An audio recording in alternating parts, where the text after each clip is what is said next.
সম্মানিত viewers, primary শিক্ষক নিয়োগ প্রস্তুতি ও স্পেশাল সাজেশন বিডি জব ক্যারিয়ারের ধারাবাহিক আয়োজনে আজকে আপনাদের জন্য থাকছে বিষয়ভিত্তিক ইংরেজি সাজেশন। আপনারা চাইলে সাজেশনটিতে পরীক্ষা দিয়ে নিজেকে যাচাই করতে পারেন। কীভাবে পরীক্ষা দেবেন আমি বলে দিচ্ছি। তার আগে বলে নেই, এখনও পর্যন্ত আপনারা যারা চ্যানেলটি সাবস্ক্রাইব করেননি, সাবস্ক্রাইব করে এবং লাইক কমেন্ট শেয়ার করে সাথে থাকবেন। প্রথমত, প্রতিটি প্রশ্ন বলার পর কিছুক্ষণ সময় দেওয়া হবে। এই সময়ের মধ্যে আপনি সঠিক উত্তরটি চিহ্নিত করবেন এবং খাতায় লিখে রাখবেন। যদি আপনি মুখে মুখে মনে রাখতে পারেন তাহলে খাতা কলমের প্রয়োজন নেই। যদি উত্তরটি সঠিক হয় তাহলে আপনি 1 নম্বর পাবেন। প্রতিটি ভুল উত্তরের জন্য 0.25 নম্বর কাটা যাবে। আপনি বিষয়ভিত্তিক সাজেশনে কত পেলেন তা অবশ্যই কমেন্ট করে জানাবেন। তাহলে অন্যদের সাথে কম্পেয়ার করে আপনার অবস্থানটি দেখতে পারবেন। তাহলে শুরু করছি বিষয়ভিত্তিক সাজেশনের 21 নং প্রশ্ন দিয়ে। 21 নং প্রশ্ন বলা আছে, I am ashamed dash your conduct. I am ashamed dash your conduct. এখানে সঠিক উত্তরটি কি হবে? সঠিক উত্তরটি হচ্ছে I am ashamed of your conduct. I am ashamed of your conduct. 22 নং প্রশ্ন বলা আছে, the synonym of resentment. The synonym of resentment. Resentment এর synonym কোনটি? আর resentment শব্দটির অর্থ হচ্ছে বিরক্তি ভাব। তাহলে এর synonym হবে anger. এর synonym হবে anger অর্থাৎ বিরক্তি ভাব। 23 নং প্রশ্নে বলা আছে, the antonym of terminate. The antonym of terminate. এই terminate এর বিপরীত শব্দ কোনটি? অর্থাৎ অ্যান্টোনিম কোনটি হবে? তাহলে টার্মিনেটের অ্যান্টোনিম হবে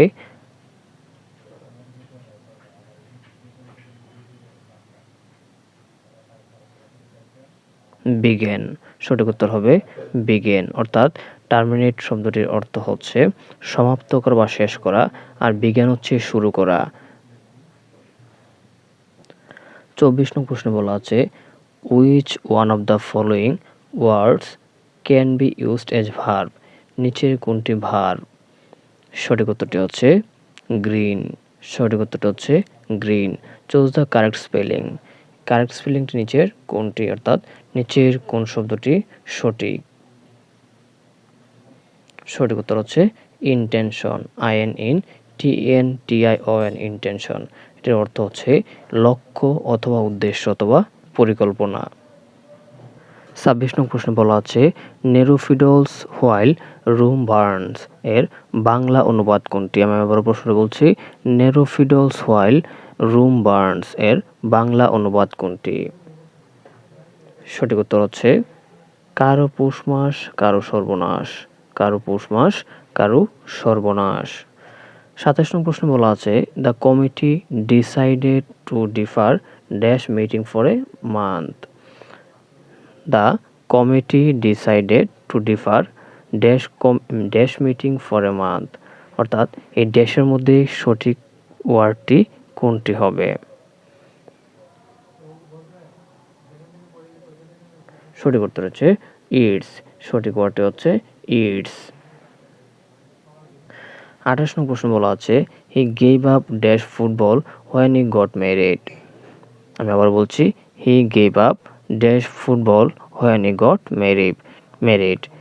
যদি গেভ আপ থাকে তাহলে ভার্বের সাথে আইএনজি যুক্ত হয়। তাহলে সঠিক উত্তরটি হচ্ছে প্লেয়িং। সঠিক উত্তরটি হচ্ছে প্লেয়িং। 29 নং প্রশ্ন বলা আছে, আউট অ্যান্ড আউট। অর্থাৎ এই আউট অ্যান্ড আউটের মিনিংটা কি হবে? ইংলিশে মিনিংটা হবে, অর্থাৎ আউট অ্যান্ড আউটের অর্থ হচ্ছে সম্পূর্ণভাবে। এর সঠিক উত্তরটি হবে ট্রুলি। সঠিক উত্তর হবে truly. I prepare my lesson. 30 নং প্রশ্ন বলা আছে, I prepare my lesson dash than you. আমি আবার বলছি, I prepare my lesson dash than you. এখানে 30 নং প্রশ্নে সঠিক উত্তরটি কি হবে? সঠিক উত্তরটা হবে I prepare my lesson more carefully than you. সঠিক উত্তরটা হবে মোর কেয়ারফুলি। 31 নং প্রশ্ন বলা আছে, এ জিওলজিস্ট স্টাডিজ ড্যাশ, অর্থাৎ এ জিওলজিস্ট স্টাডিজ ড্যাশ। সঠিক উত্তরটি কোনটি হবে? সঠিক উত্তরটি হচ্ছে দ্য আর্থ। সঠিক উত্তরটি হচ্ছে দ্য আর্থ। 32 নং প্রশ্ন বলা আছে অ্যাডজেক্টিভ অফ কমিউনিটি। এই কমিউনিটির অ্যাডজেক্টিভ কোনটি হবে? তাহলে সঠিক উত্তরটি হচ্ছে কমিউনাল। সঠিক উত্তরটি হচ্ছে কমিউনাল। 33 নং প্রশ্ন বলা আছে who wrote the poem solitary river ও wrote the poem solitary river. তাহলে সলিটারি রিভার পোয়েমটি কার লেখা? সঠিক উত্তরটি হচ্ছে ওয়ার্ডসওয়ার্থ। সঠিক উত্তরটি হচ্ছে Wordsworth. Which is the correct sentence? Which is the correct sentence? নিচের কোন সেন্টেন্সটি সঠিক? তাহলে এখানে সঠিক সেন্টেন্সটি হচ্ছে I have an urgent piece of business. I have an urgent piece of business.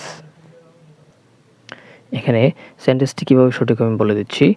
I have an urgent piece of business। এখানে আর্জেন্টের ইউ হচ্ছে ভাওয়েল, আর এই ভাওয়েল যদি ইউর মতো উচ্চারিত হয় তার পূর্বে এ বসে, কিন্তু ইউ যদি ইউর মতো উচ্চারিত না হয়ে ভাওয়েলের মতো উচ্চারিত হয়, সেটা যেমন আর্জেন্ট অর্থাৎ ভাওয়েলের মতো উচ্চারিত হয়েছে, যার কারণে এর আগে এন বসছে। তাহলে I have an urgent piece of business. কিন্তু দেখুন উপরের তিনটি অপশনে কিন্তু আর্জেন্টের আগে এখানে কোনো আর্টিকেল নেই। এখানে আর্জেন্টের আগে এ আর্টিকেল, সেটা এ হবে না, কারণ ইউ যদি ইউর মতো উচ্চারিত হয় তাহলে এর পূর্বে এ বসে।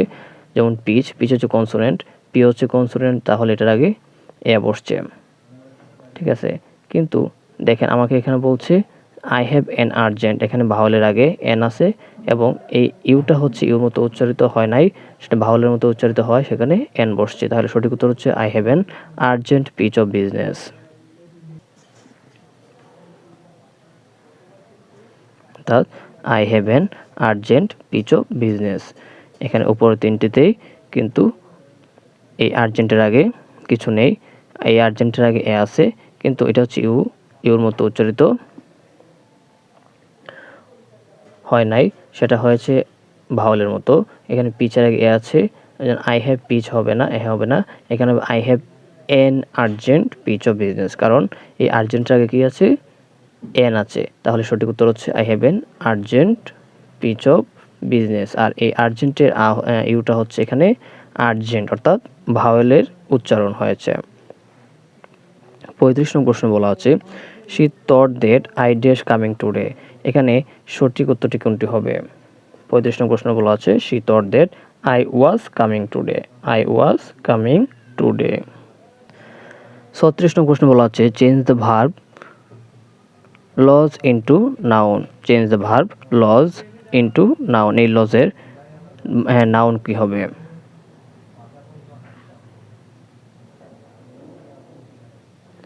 তাহলে সঠিক উত্তর হচ্ছে লস, LOSS। সঠিক উত্তর হচ্ছে লস। সঠিক উত্তর হচ্ছে এখানে লস।